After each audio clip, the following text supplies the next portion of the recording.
and minds who would like to remain untainted by visual and mental treason? If this doesn't apply to you, you've come to the right place. At long last, JoJo, I have finally broken down and spent actual money on your recommendation. As you can see, my hands are literally trembling with excitement for what they have the privilege of holding. You sure that's not just Parkinson's? Unfortunately, the movie Android Cop came out in a time in history where its title would be more closely linked to that one friend everyone has who's constantly dissing Apple products than an actual robotic law enforcement officer. I'd say a title more along the lines of RoboCop would be better suited for the role, but that's none of my business. So what might one expect when diving into a film of such intellectual depth? Rock bottom, anyone? Well, according to this quote from, an action-packed sci-fi masterpiece in the tradition of Terminator and Universal Soldier. Cause again, saying in tradition of RoboCop might have hit a little bit too close to home. And now that I think about it, what exactly does the term in the tradition of actually imply? I mean, have there really been enough of these to be considered an American tradition at this point? Terminator, yes. Okay, yes, but it still has a long way to go to reach pine trees at Christmas status.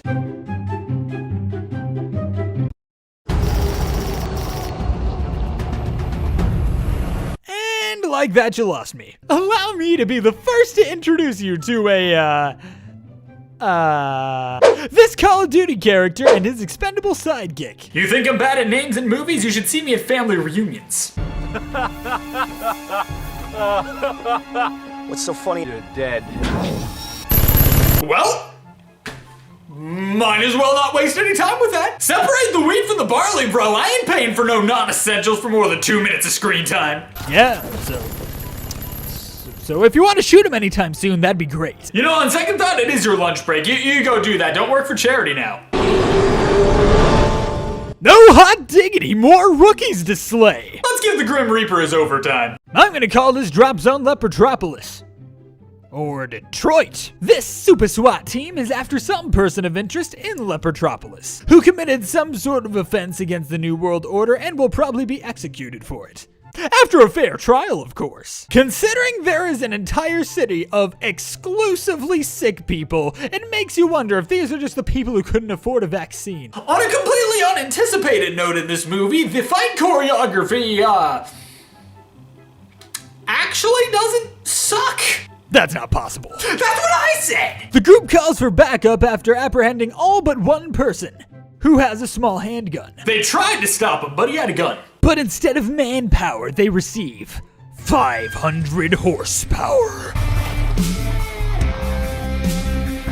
Carrying this piece of crap. And of all the jobs to be taken over by robots in the future, here's 2 good reasons why cops shouldn't be one of them.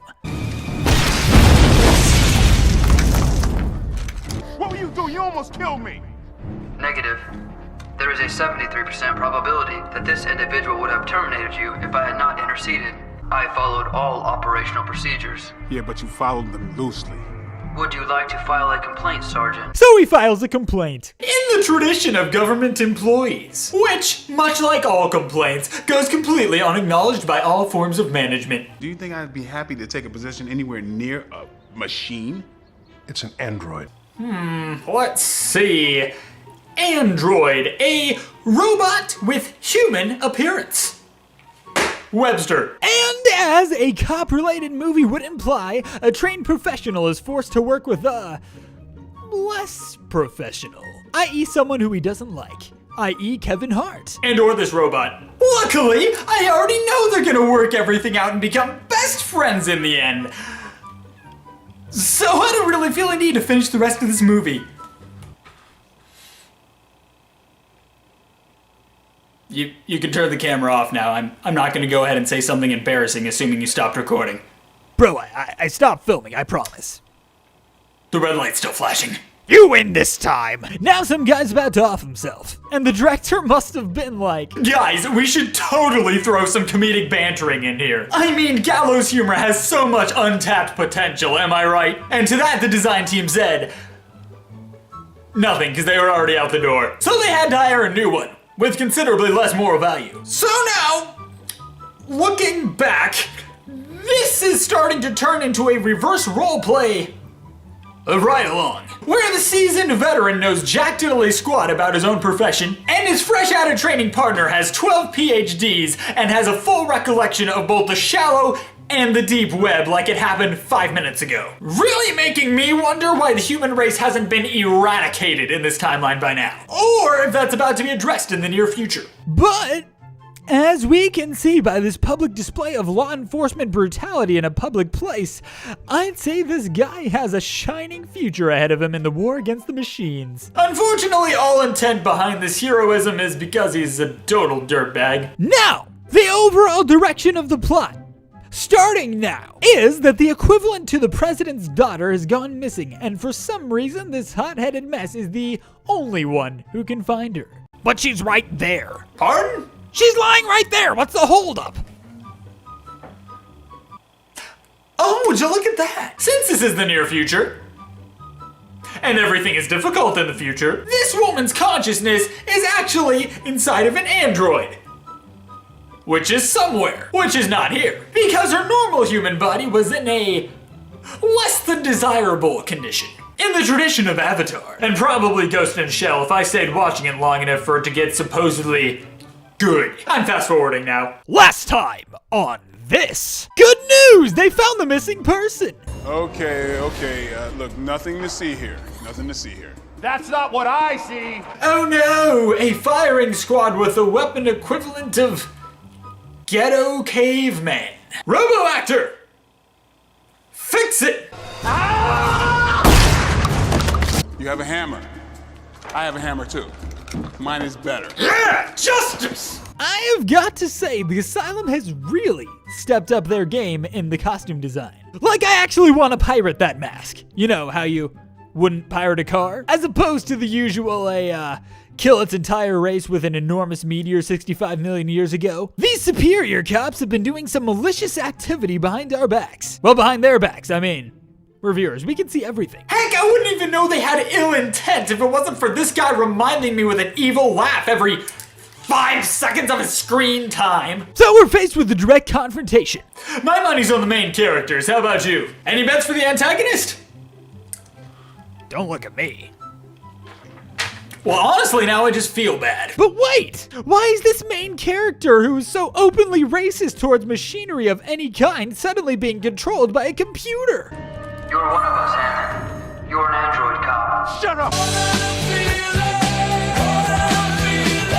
It can't be. What? No! That's not true! That's impossible!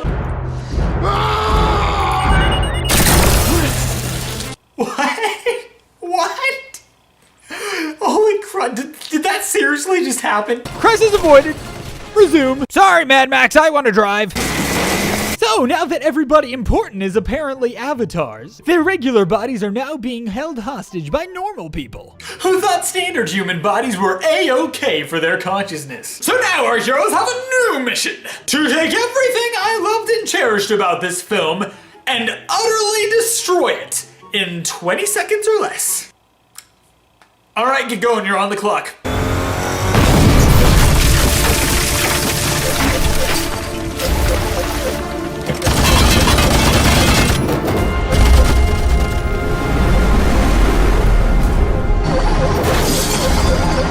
Why?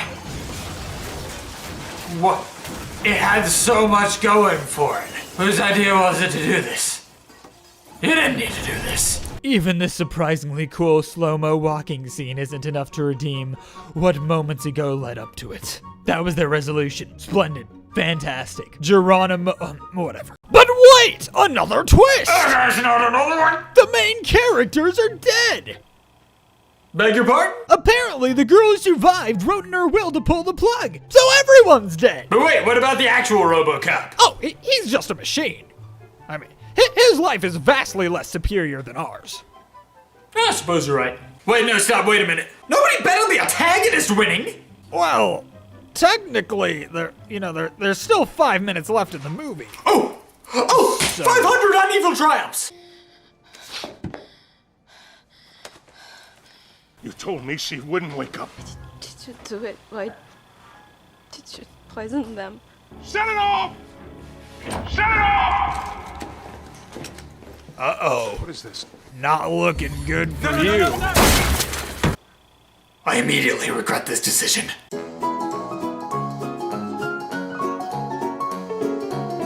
Okay, so it wasn't fantastic. But for goodness sakes, this is an asylum movie. I've got my lunch in. I haven't gotten a migraine unless that's coming later. This doesn't suck. I prepared a huge rant, like, before I even watched this. I can't do it anymore. I had to rewrite the whole thing right from the start. However, all its popularity did ride on its misleading title, so a bad movie. Go to your room. And that's about as cold as my justice gets for this evening. Welcome to the post-credit scene, where nothing important actually happens. If you liked what you saw on the show today, however, you could always hit the subscribe button, right down there, won't hurt you none. Since you're in the area, try hitting the like button down there as well, but only if you liked it. And to all my fellow masochists out there, I will see you next time!